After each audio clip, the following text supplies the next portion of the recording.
My sister got the slacker's luck system, which meant I was stuck with the try-hard's curse system. So she could goof off all day and still be the beautiful genius everyone loved. Meanwhile, I studied late into the night but was still the fat, stupid slacker. My sister told me that my only purpose in this life was to be her foil. But then 3 months before the SATs, the systems failed. Everyone said that my sister, Crystal, and I couldn't be more different. She was beautiful and smart, a master of everything from piano to painting, and always ranked first in her grade. She was our parents' pride and joy. I was the exact opposite, overweight, clumsy, and couldn't do anything right. When my parents looked at me, their eyes were always filled with disappointment. If only Stella were half as brilliant as her sister.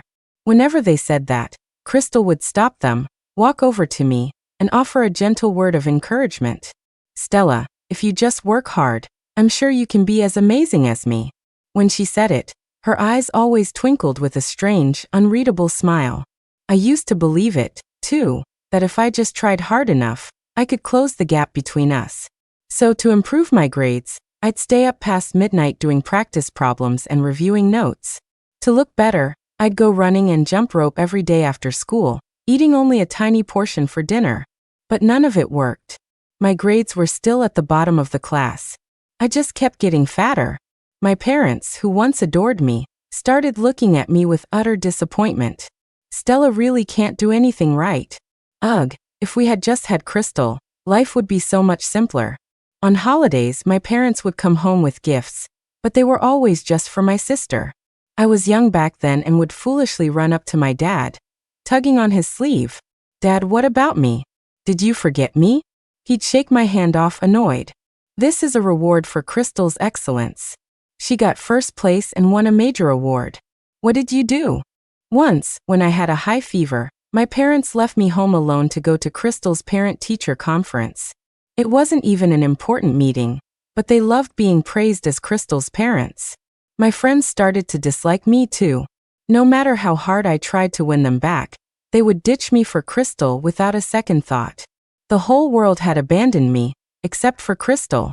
She was always there to encourage me right when I felt defeated and wanted to give up.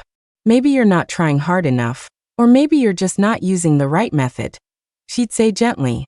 Why don't you try a different approach? People around us would sigh, Crystal, you're just too kind.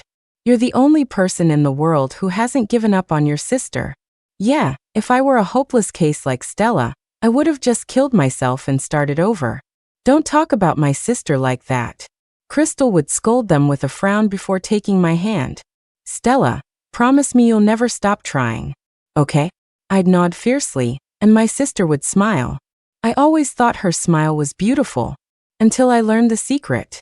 I found out about my sister's system on a quiet night during my junior year. I was hiding on the balcony and overheard her talking to it. That idiot Stella is still studying at midnight. She's going to fail the next test anyway. It's hilarious. Come to think of it, our parents really picked the perfect names. I'm Crystal, like the moon, and she's Stella, like a star. Stars only exist to make the moon shine brighter. Thank you, system. Thank you for being with me for 12 years. It was like a thunderclap right over my head. Suddenly, so many memories came flooding back. 12 years ago, Crystal and I were 6. Back then, I was the pretty smart one. In preschool, I learned to sing and dance, and I'd even help the teacher clean up after class. Crystal was lazy. She wasn't interested in singing and thought dance practice was too hard, so she never learned anything. When guests came over, they would all flock to me, asking me to perform, calling me cute and clever. They'd look at Crystal, standing off to the side with nothing to show, and say, your little sister is so amazing. You'd better work hard, big sis. Maybe that was the moment Crystal started to hate the words work hard. When the system appeared, she chose the lazier you are, the luckier you get for herself, and the harder you work, the unluckier you get for me without a second thought. And so, just as she wished, the gap between us grew wider over the next 12 long years. She got better and better without lifting a finger, while I poured my heart and soul into everything only to get worse and worse. That night, after learning the secret, I slipped away quietly. I sat in the freezing night for 3 hours in just my thin clothes, so cold I was numb.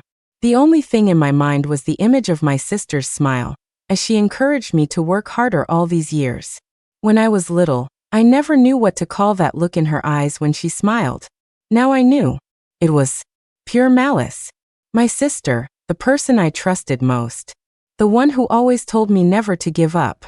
It turned out she just wanted me to burn myself out, to bleed myself dry, just to fuel her brilliant life.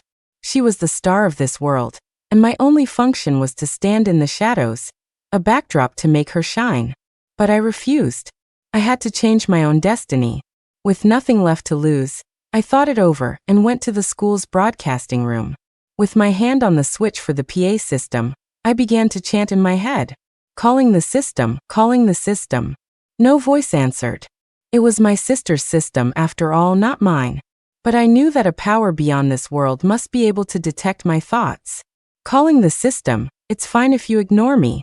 See this microphone switch in my hand? Your existence is supposed to be a secret, right?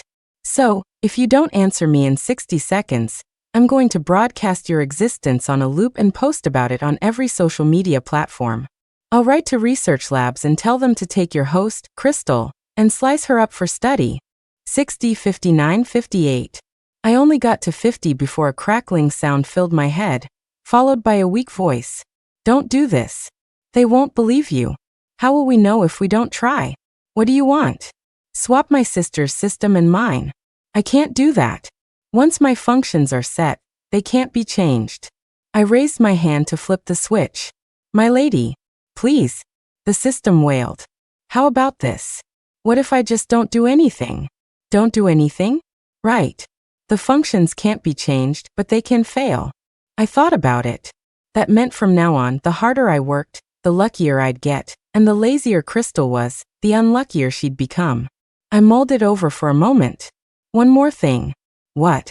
Keep this a secret from my sister. Let her think the world is still running exactly the way she wants it to. The next day, I got to school early as usual. To stay in shape, I ran 2 laps around the track every morning.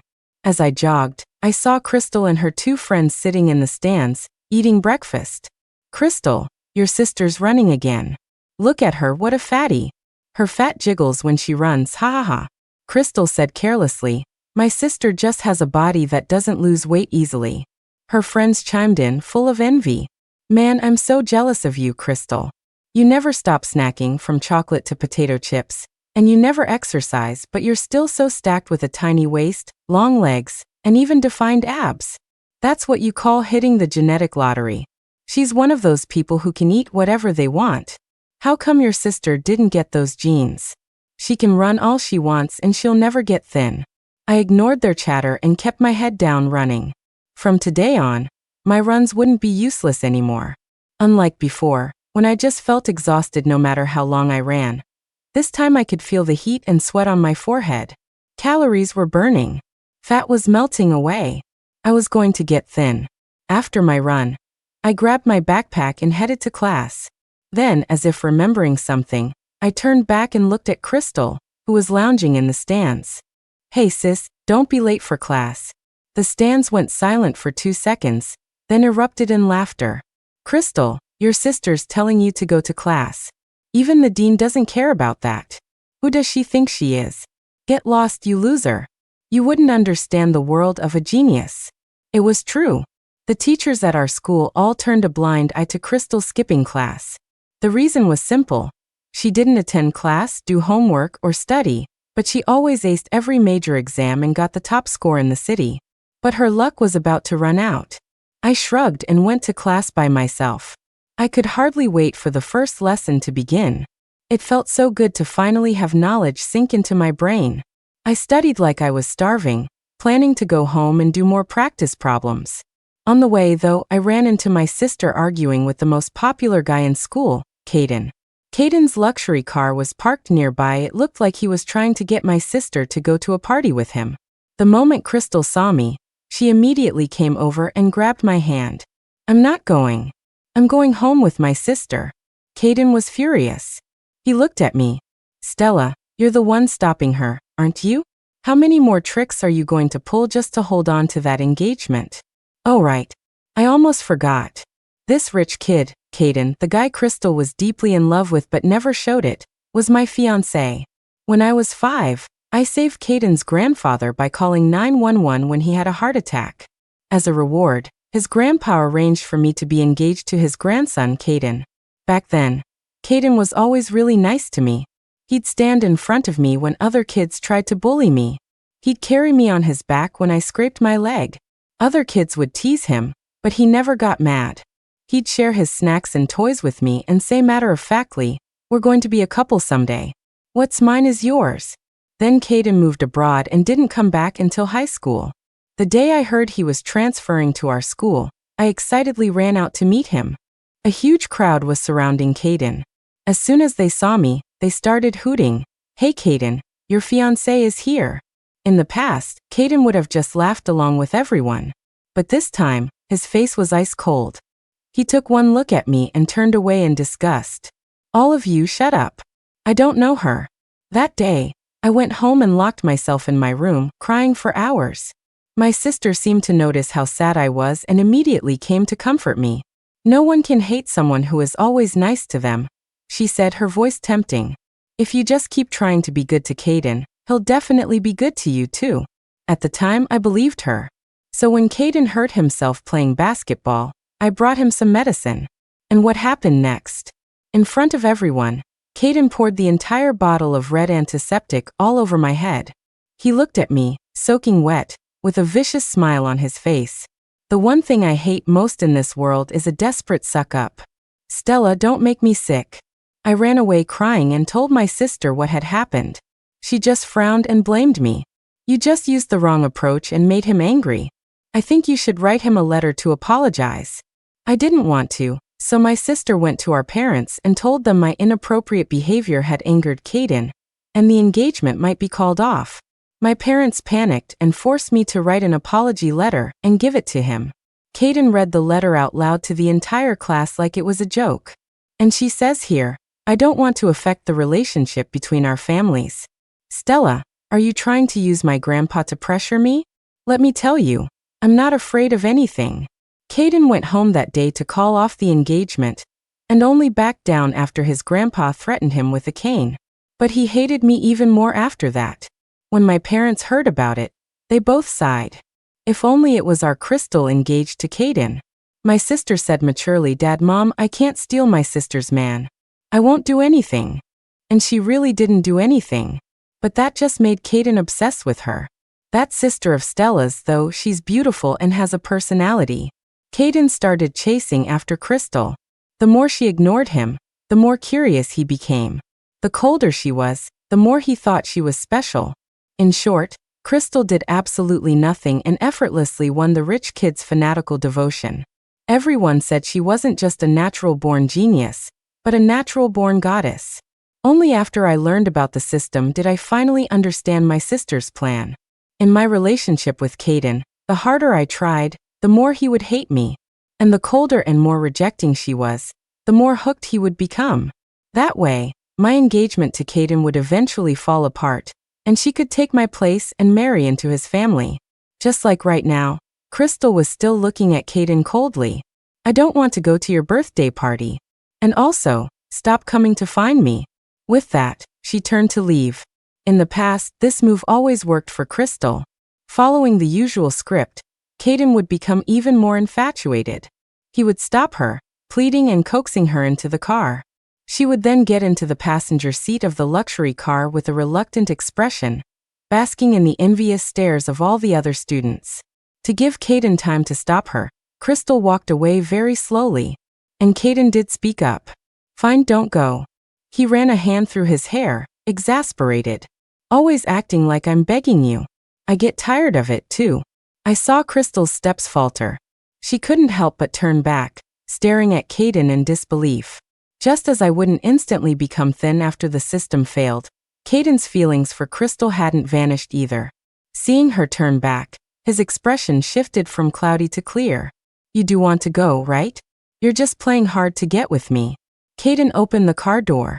"Fine, you win. Get in." If Crystal had gotten in the car right then, their relationship probably could have continued. But Crystal just assumed Caden's change in attitude was the system still working its magic. So she gave a cold smile, full of the arrogance of an ice queen. Caden, I know your family is rich and powerful, and all the girls fawn over you. But I'm not like them. Don't think I'll fall for you that easily. With that, Crystal turned and walked away. Her face wore a smile of absolute certainty.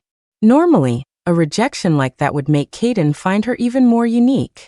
But if Crystal had actually turned around to look, she would have seen that the expression on Caden's face wasn't admiration, like you've caught my interest.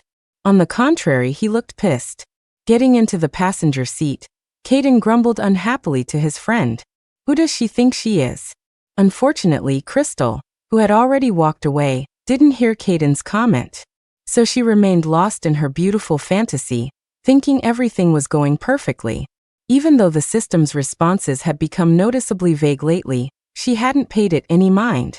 She still didn't study, still gorged on junk food, and still watched me study late into the night, offering gentle encouragement while a smile of both mockery and malice played in her eyes. She hadn't noticed that many things were quietly changing. Soon, the first major exam arrived. The moment the test paper was handed out, I looked at the questions and felt a fire burning in my chest. I could feel that all my past efforts had not been in vain. The vocabulary I memorized late at night, the problems I solved, they were all stored in my brain. It was just that before, because of the system, it was like there were thick walls between the pieces of knowledge, and I couldn't connect them. But now all the barriers were broken. All the knowledge came together seamlessly. I looked at the questions on the paper, and every single one was so familiar. I had encountered them thousands of times during my late-night study sessions. Now they were just appearing in a different format, but they were already old friends. This was what it meant for hard work to finally pay off. I worked through the problems one by one. Out of the corner of my eye, I saw Crystal, sitting diagonally in front of me, also scribbling on her answer sheet. Crystal always finished tests much faster than anyone else. I used to think it was because she was exceptionally smart, but later I learned it was the luck the system gave her. Her random guesses on multiple choice questions were always correct, and she could get partial credit on free response questions just by writing down anything. With the powerful support of the Slacker's luck system, she could get an extremely high score even if she didn't know how to solve half the problems on the test. Clearly, Crystal was still answering the questions in her usual way. Soon the bell rang, and it was time to put our pens down. After the exam, everyone gathered in the hallway to compare answers. A group of people surrounded Crystal. Genius, genius. Number 8 on the multiple choice was so hard. Did you pick C or D? Crystal said coolly C. The students who chose C cheered, while those who picked D groaned in despair. Everyone trusted Crystal's authority. As the invincible star student, her answer was probably not wrong. I stood to the side with my backpack and asked quietly, "Why is it C?" Crystal paused and looked at me, probably wondering why a slacker like me, who couldn't even solve the easy problems, would dare to ask about a difficult one. She said impatiently, "You wouldn't understand even if I told you." Her friends immediately chimed in. "Exactly, the calculation is so complicated. There's no way Stella's brain could handle it. You should focus on getting the basic questions right first. You're not going to get points on a hard one like this anyway." I pressed my lips together and sneered inwardly. The correct answer was definitely D. Crystal had no idea how to solve it. She had just guessed, assuming that, like in the past, whatever she wrote down would be correct. I looked at Crystal's cold, confident expression, my heart filled with amusement, but on the surface, I just took a timid step back. Oh, okay. But then someone caught me from behind. It was our class president, Hannah. Hannah was also an excellent student, and had even tied with Crystal for first place before. In a thoughtful tone, she asked Crystal calmly, "Crystal, I calculated it 3 times and got D. Could you explain why you chose C?" The other students who had chosen D immediately perked up, unwilling to give up. "Yeah, come on, genius, explain it to us. Even if we got it wrong, at least we'll know why."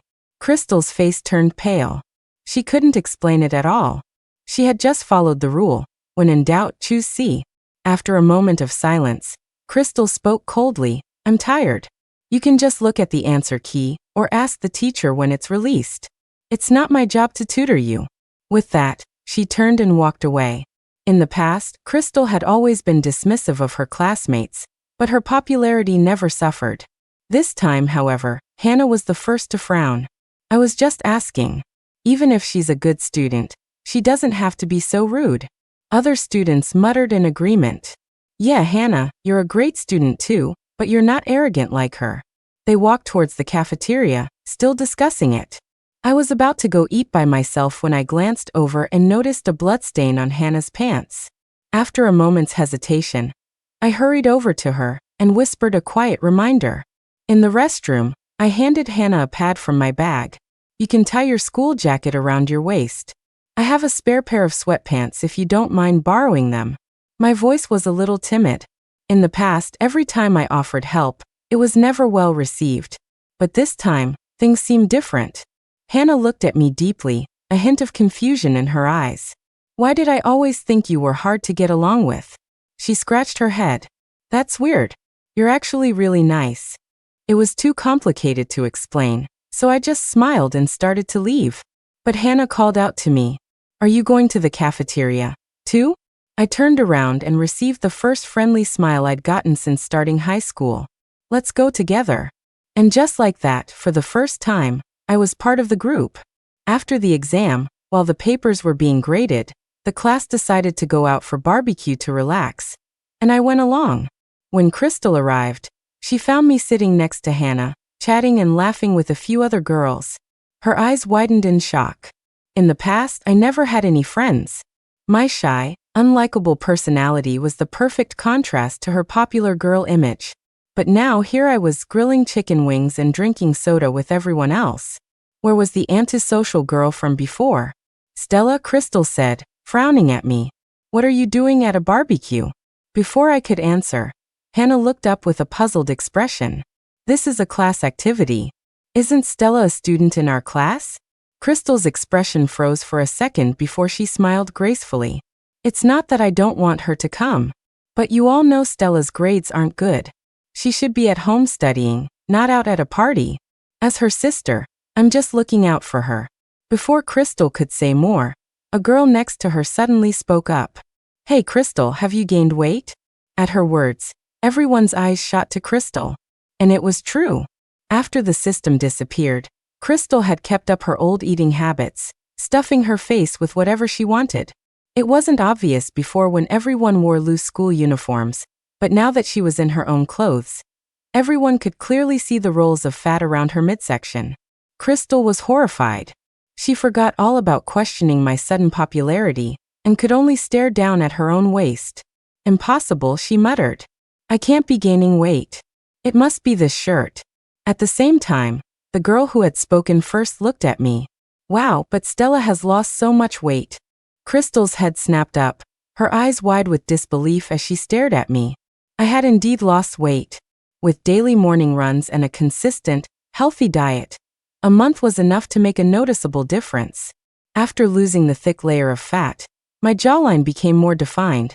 The bridge of my nose appeared higher, and my eyes looked much larger. Even my double eyelids seemed more pronounced. Whispers spread through the group. I never realized how pretty Stella is. Well, she and Crystal are twins. If Crystal is the campus beauty, Stella must have a good foundation. I actually think Stella's features are even more delicate than Crystal's. If she finishes losing the weight, she'll probably be the real campus beauty. Besides Crystal's death glare, there was another intense gaze fixed on me from the side. It was Caden. He was staring at me, completely captivated, his eyes misty as if lost in a daze. That day, Crystal went home early. And after the barbecue, Caden stopped me. Stella, his throat seemed a little tight. I'm sorry about before. I really wanted to tell Caden to get out of my way, because I was in a hurry to get home and study. But then the image of Crystal fawning over Caden's picture at home popped into my head, and a wicked thought I couldn't suppress rose up. I gave Caden a smile and said gently, it's okay. By the time I got home, Crystal was in her room, raging at the system. How could this happen? Why am I gaining weight, and why is Stella getting thin and making friends? Oh, Is that all it takes to make you suffer so much, my dear sister? What would you do if you knew that the boy you're obsessed with, Caden, just stopped hating me, his suck-up fiancé, and even asked me to a movie? You'd probably have a complete meltdown. But I didn't want Crystal to go crazy just yet. So I waited outside calmly for her to finish her chat with the system. The system sounded timid and evasive. There might be some glitches recently. We're looking into it. Crystal screamed, forget my looks and my social life. My grades are fine, right? The system probably wanted to tell Crystal that no, they weren't. But it remembered its promise to me. To avoid being exposed, the poor system could only mumble and hedge. No problems have been detected so far. Crystal relaxed. Good. As long as my grades are good, everything else can wait until after college entrance exams. Soon it was the day the exam results were posted. The teacher walked into the classroom, a smile on her face. The top score in the city is from our class again. All eyes turned to Crystal. She leaned back in her chair, nonchalantly flicking her nails, waiting for her name to be called. Let's give a round of applause for our first place winner. Hannah. Crystal froze. Hannah's eyes widened in surprise. Sitting next to her, I applauded enthusiastically. I knew Hannah came from a difficult background. Her mother had remarried, and her stepfather was a notorious deadbeat. She worked as a freelance writer to pay her tuition while studying diligently. She had earned her current achievement through her own hard work. Every hardworking person deserves applause. We also have another student in our class who made tremendous progress. That is Stella. I was a little stunned to hear my name called. Although I had a feeling my results would be good this time, I still didn't dare to get my hopes up. After all, I was used to setbacks, disappointment, and getting no reward for my efforts. The teacher looked at me, holding up the ranking sheet. In this major exam, Stella has jumped from over 1,000th place in the grade all the way up to 36th. What have I always told you? Never give up, never surrender. Hard work can create miracles. Let's all give a round of applause for the miracle maker, Stella. The applause was thunderous, even louder than it had been for Hannah. Hannah shook me with a smile. Hey, why are you crying? I didn't want to cry, so I bit my lip hard, but I couldn't stop my eyes from welling up. 12 years. The era of setbacks and disappointment was finally over. I had created a miracle with my own hard work. In the midst of the excitement, Crystal's lips trembled. She couldn't believe it. This was impossible. Stella couldn't possibly do this well. She was the one who was supposed to become unluckier the harder she worked. She must have cheated. Turning her head to look at me, she spoke in a voice that was supposedly a whisper but loud enough for everyone to hear. Stella, I want you to have good grades, too, but only if. Her pretty lips moved, spitting out 8 malicious words. Those good grades are actually real. The room suddenly fell silent. Even the teacher at the front of the room heard it, and her expression darkened. Crystal, are you suggesting that Stella cheated? Crystal sat in her seat, head down, looking as if she were wrestling with a difficult decision. Finally, she looked up at me, tears streaming down her face. Stella, I'm your sister. I can't watch you go down the wrong path. Hannah was the first to stand up. Crystal, if you're going to accuse your sister of cheating, then show us some proof. Stop being so cryptic. Crystal looked aggrieved. It's been so many days since the exam. How could there be any evidence left? In the back row, a figure suddenly stood up. It was Caden. Teacher, he said in a deep voice. Everyone thought Caden was about to defend Crystal. After all, everyone knew Crystal was the unattainable goddess he was chasing, while I was the desperate suck-up he despised. Crystal thought so too. She looked at Caden with teary eyes and said softly, Caden, I remember the seating chart. You were sitting right behind my sister. If you saw anything, you can speak up. Caden glanced at Crystal, then looked seriously at the teacher. That's right, I was sitting right behind Stella, and I didn't see any cheating. If the teacher doesn't believe me, you can check the surveillance cameras. Crystal's eyes flew open. Before she could say anything, the teacher's disappointed voice came from the front of the room. Crystal, have you been having some problems lately? Do you know how much your rank dropped in this exam? A full 600 places. Clang. It was the sound of Crystal falling right out of her chair. Crystal fainted and was rushed to the hospital. Outside the hospital room, the doctor was scolding my parents. The high-risk group for diabetes has been getting younger. Teenagers have a high chance of developing it. As parents, you need to monitor your child's. Crystal's eating habits had always been terrible. She never drank plain water, only milk tea, soda, and juice. She hated the cafeteria food and often ate fried foods and desserts for meals instead. As she had told the system, since I won't get fat anyway, I might as well eat what I love. But now in the hospital room, Crystal showed no remorse. She was frantically calling for the system. The system knew it couldn't hide the truth any longer, so it just played dead and stopped responding completely. On the third day of being ghosted by the system, Crystal panicked. She rushed out of the hospital, determined to study hard.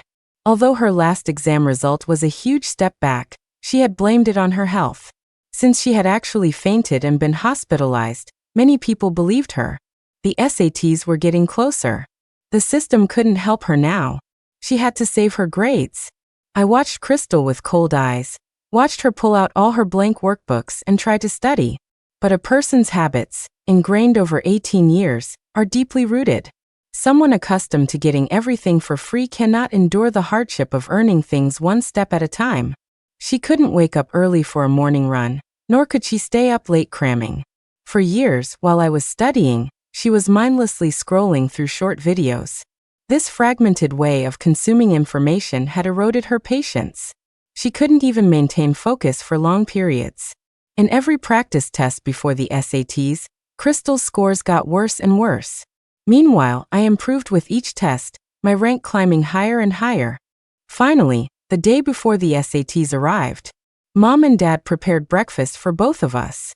As usual, my breakfast was 2 slices of toast with jam, a glass of milk, and an egg. As I ate the toast, I thought the sweetness tasted a little off. But my mind was so focused on the upcoming exam that by the time I realized something was wrong, I had already eaten most of it.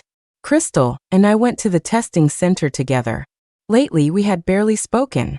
She had no energy to talk to me, and I had no desire to deal with her. But in a cruel twist of fate, we were assigned to the same exam room. Sitting in the exam room, I arranged my stationery and admission ticket, waiting nervously for the test to begin. Suddenly, I felt a sharp itch on my neck and couldn't help but scratch it. But scratching only made it worse.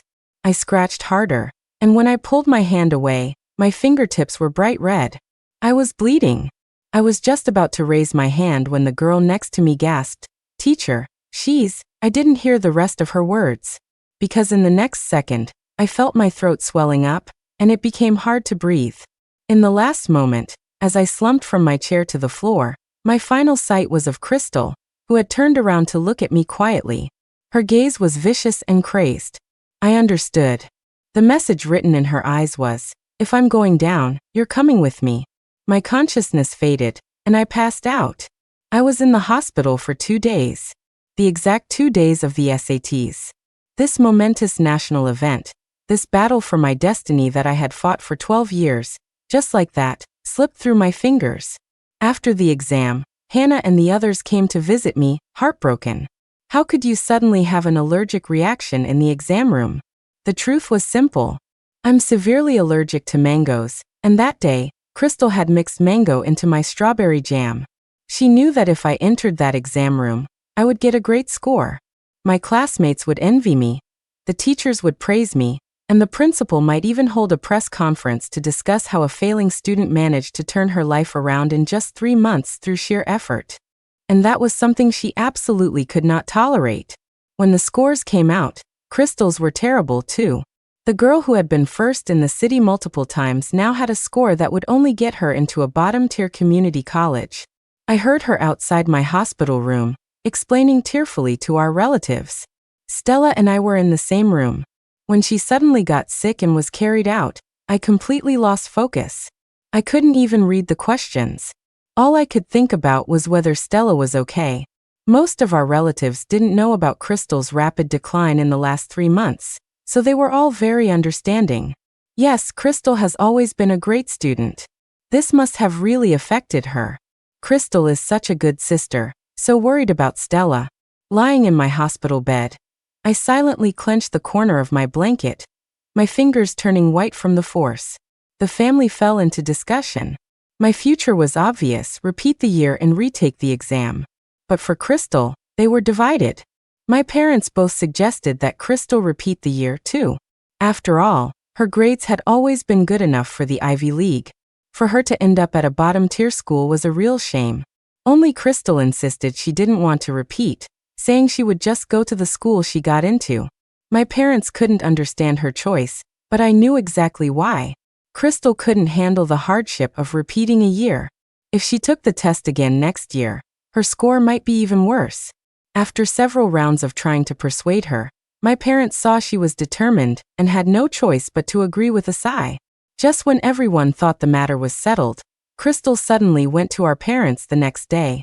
"I've thought about it. I'll repeat the year with my sister." My parents didn't understand what had changed her mind overnight, but seeing her finally agree and looking full of energy again, they were overjoyed. And so, our parents drove Crystal and me to the prep school. On the way, Crystal looked out the car window, humming a song. "You seem very happy, sis," I said quietly. Crystal was in a great mood. "Yes, I am very happy. How could she not be?" The reason she told our parents she was willing to repeat the year was that she had found a note on her desk. "System is under maintenance. Normal functions will resume in June of next year." In other words, the system would be back before next year's SATs. Crystal and I started at the prep school together. Because of her cold, arrogant personality and princess attitude, nobody really liked her, and her old friends gradually stopped contacting her. On the other hand, Hannah and my other friends often came to visit me, bringing snacks and sharing stories about their fun college lives.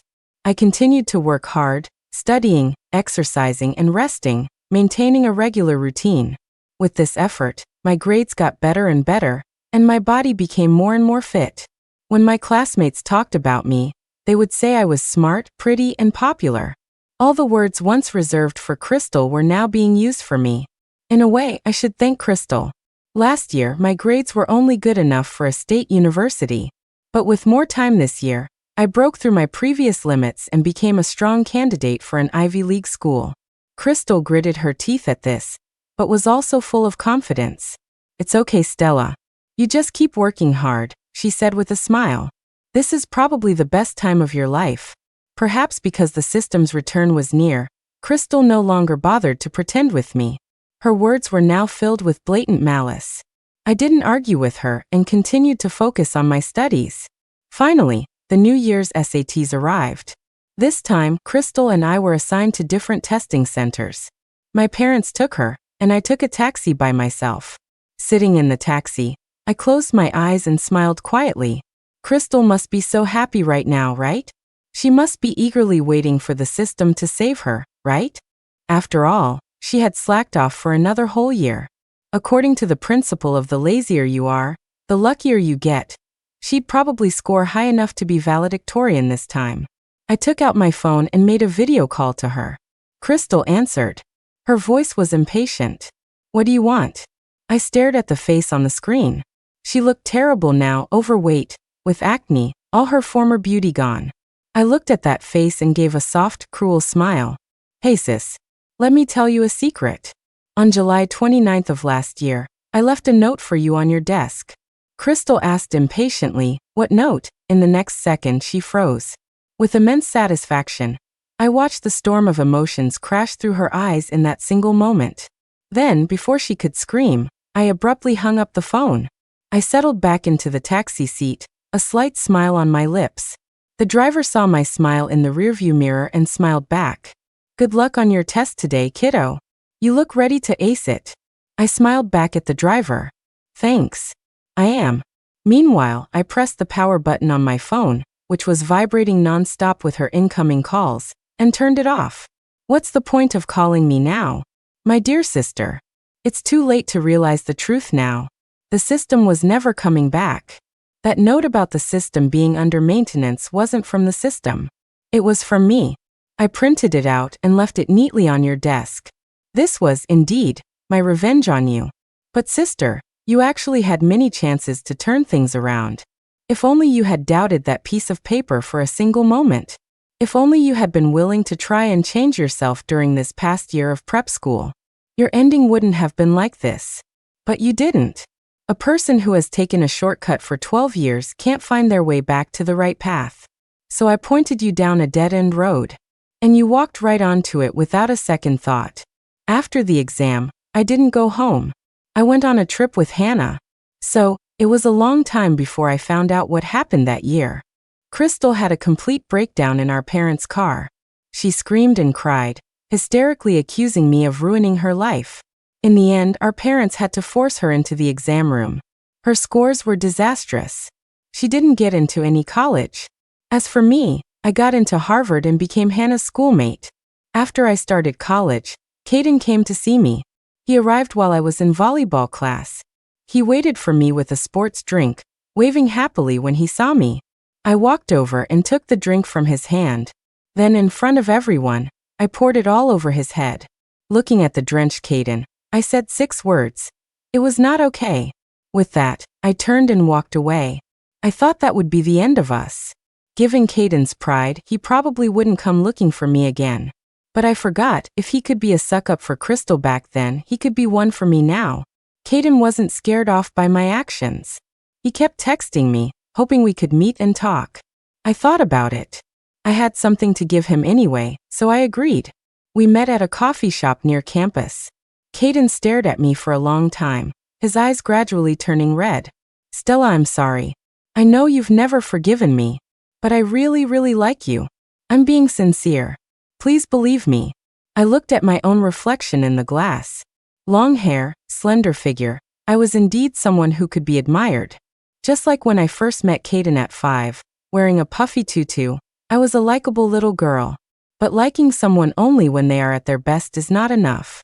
I took a small box out of my bag and handed it to Caden. Caden paused, then opened the box.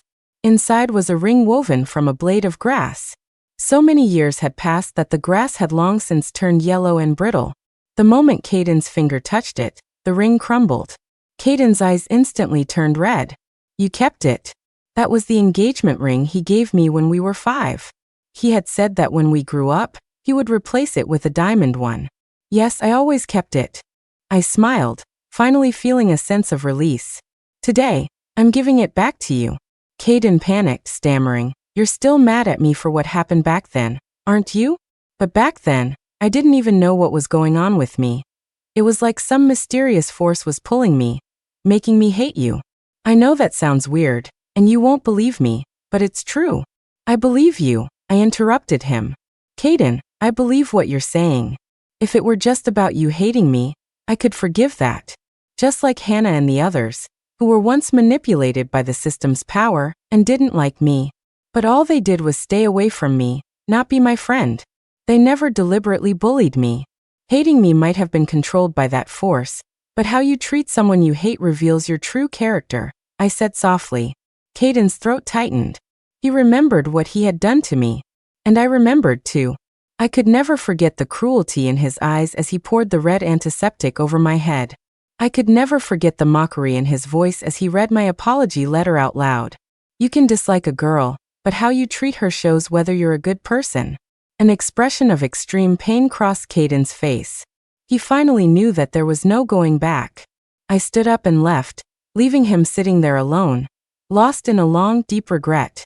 Later, I graduated from college, went abroad for my master's, and then returned to a great job. At the company, my senior colleagues liked to call me a workaholic because not only did I work hard at my job, but I also used my evenings to build a social media presence. Once I gained enough followers, I started doing live streams to chat with everyone. Many fans envied everything I had: my education, my looks, my income. I had it all. I would always just smile and tell them, the truth is, I sent out over 200 resumes before I landed my current job. To stay in shape, I follow a strict workout plan, and am very careful about my diet. I've always believed that the world is fair. Every gift from fate has a price tag. If we want something, we have to pay for it. Maybe you can get lucky and get something for nothing, but if we don't put in the effort, that luck will eventually be taken away. So let's all work hard together. We have to believe that effort will never betray us. After finishing that live stream, for For the first time, I wanted to go home and see my family. Over the years, my parents' business had failed. The big house from the past was long gone. Now the four of them were squeezed into a rented apartment. From a distance, I saw a fat, slovenly woman sit down on the doorstep and start wailing.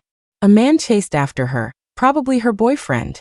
They got into a scuffle, the man furious, the woman throwing a tantrum and crying. I recognized her.